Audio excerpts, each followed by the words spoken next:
नमस्कार दोस्तों, स्वागत है आपका एक और मजेदार वीडियो में। आज के डिबेट में गौरव भाटिया और सुबुही खान ने कांग्रेस प्रवक्ता और मुस्लिम स्कॉलर को ईरान के मुद्दे पर दोनों तरफ से घेरा।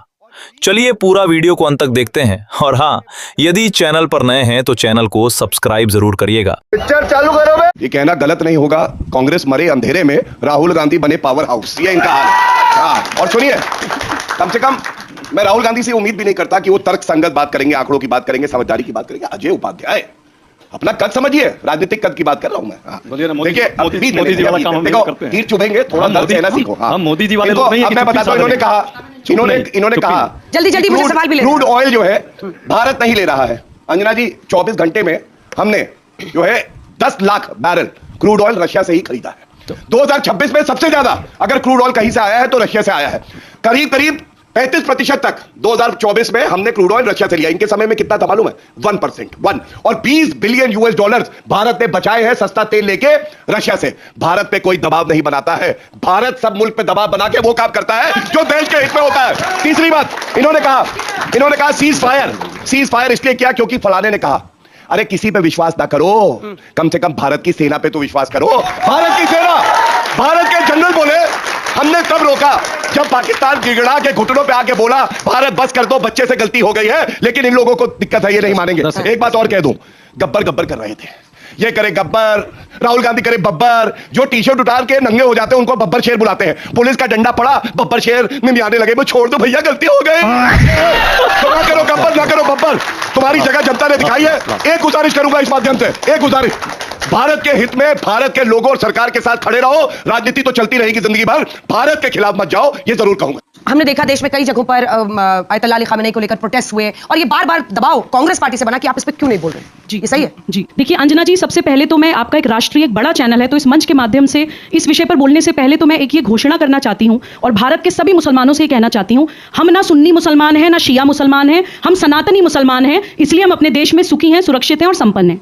हम रमजान भी मना रहे हैं, हमने होली भी मनाई है, और हम ईद भी बहुत धूमधाम से मनाने वाले हैं। जब हम ये मान लेते हैं इस भाव के साथ, जब हम एक सिक्योर माइंडसेट से इस विषय को देखेंगे, तब हमें शायद थोड़ी क्लैरिटी आएगी। पार्टियों में ना बटके और देशों में ना बटके। भारत के टोटल जो क्रूड ऑयल इंपोर्ट है उसका तकरीबन मोर देन 50% हम स्ट्रेट ऑफ हॉर्मुज से इंपोर्ट करते हैं, जिसका बहुत बड़ा कंट्रोल ईरान के ऊपर है। तो इसलिए भी स्ट्रैटेजिकली भी हमें बहुत ज्यादा इस वॉर के अंदर कूदना नहीं चाहिए। और तीसरा सबसे बड़ा कारण अंजना जी, कि अमेरिका की दादागिरी और अमेरिका के डबल स्टैंडर्ड्स और आर्म ट्विस्टिंग जो आए दिन अभी कभी टैरिफ लगा के कभी कुछ करके करता है, और इतिहास गवाह है अमेरिका किसी का दोस्त नहीं रहा। तो हमें यह सोचना चाहिए कि हमारे देश की नेशनल सिक्योरिटी के लिए क्या जरूरी है, क्या सही और क्या गलत है। रिलीजन भूल जाइए, आप फिरका भूल जाइए, आप शिया हैं, आप सुन्नी हैं, आप क्या हैं। आप ये सोचिए कि आपकी नेशनल सिक्योरिटी, आपकी पर्सनल सिक्योरिटी के लिए क्या इंपॉर्टेंट है। मैं आपको कुछ पॉइंट्स और बोलना चाहती हूं क्योंकि जरूरी है। देखिए, मैं, आप खुद सोचिएगा कि ईरान दोस्त है कि दुश्मन है। Having said that, giving you reasons कि हमें क्यों संवेदनाएं प्रकट करनी चाहिए, एक फूड फॉर थॉट में आपको और देना चाहती हूं कि ईरान ने भी कभी बहुत खुल के भारत का साथ नहीं दिया है। कश्मीर मुद्दे पर, दिल्ली राइट्स पर, सीए पर, ऑपरेशन सिंदूर पर, पुलवामा पर, पहलगाम पर, उन्होंने हमेशा एक मुसलमान बनकर स्टैंड लिया है और बहुत डिप्लोमेटिकली भारत का विरोध किया है। तो हमें यह सोचना चाहिए, जो हमारे देश का दोस्त है वो हमारा दोस्त है, जो हमारे देश का दुश्मन है वो हमारा दुश्मन है। यही मैं इस विषय पर अपने इनिशियल रिमार्क्स में बोलूंगा। के पास आ रही हूं तस्लीम जी, और वही मुस्लिम देश एक दूसरे पर हमला कर रहे हैं। मतलब आप सोचिए, किसने कल्पना की थी कि ईरान, सऊदी अरब, यूएई, येमेन ऐसे देशों पर हमला कर रहा है इस वक्त, बहरीन।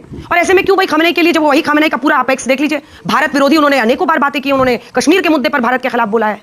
देखिए, पहली चीज तो मैं ये कहना चाहता हूं कि हमारे देश में जो हमारी हुब्बुल वतनी की एहसास है, हम ये मानते हैं कि देश सबसे बड़ा है, सरकार देश से बड़ी नहीं है। सरकारें आती हैं, सरकारें जाती हैं, देश वहां पे रहता है। आप जरा सा मुझे, मैं आपके एडवोकेसी के लिए आया, आपके एडवोकेसी के लिए मैं यहाँ नहीं आया हूँ। आप अपने टर्न पे बोलिएगा, आपने बहुत सारी बातें गलत की है, मैं बीच में नहीं बोला। मैं यहाँ मस्करापन करने नहीं आया हूँ। अगर कोई सीरियस बात करनी है तो कर ले, मैंने टोका नहीं है आपसे। मैं कह रहा था कि सरकारें आती हैं, सरकारें जाती हैं, देश जहां है वहीं रहता है, और देश हित जो है वही सबसे बड़ा हित है। कोई सरकार का हित देश का हित नहीं हो सकता। ये बात सबको ध्यान में रखनी चाहिए। और जब आप बात करते हैं, भी आते हैं, जाते हैं, सुनिए, देश बड़ा है, ईरान बड़ा है। मैं बता रहा हूं, सुप्रीम लीडर का भी आप सुन लीजिए। सैयद अली खामेनी साहब मेरे धर्मगुरु हैं, और अगर कोई मेरी आस्था में, और इस देश की नहीं, इस दुनिया के 200 करोड़ लोगों में से ज्यादातर की आस्था है कि वो उन सबके धर्मगुरु है।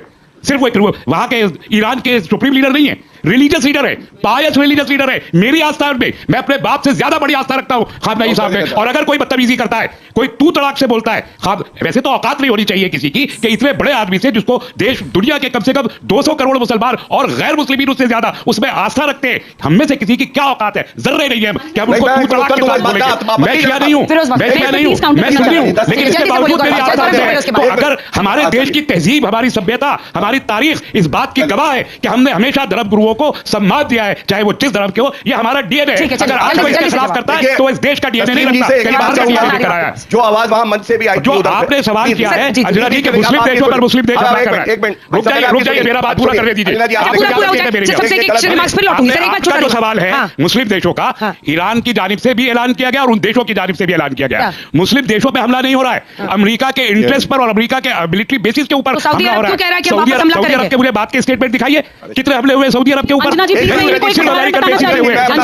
आरामको पे जो हमला हुआ वो भी यूएस का वो ऑयल बेस है, ये बात वाज़ेह होनी चाहिए। किसी दूसरे देश में हमला नहीं हो रहा है। पहला असूल क्या है? उस देश से मोहब्बत करो जिसमें रहते हो, वरना बाहर आओ। आपसे ज्यादा मोहब्बत करते हैं, आपसे ज्यादा मोहब्बत करते हैं। वहां से बैठ के अमेरिका बहादुर कहता है रूस का पहले तेल लीजिए, मेरा शर्त होता है और आप यहाँ डिटाई करते हैं। आप रूस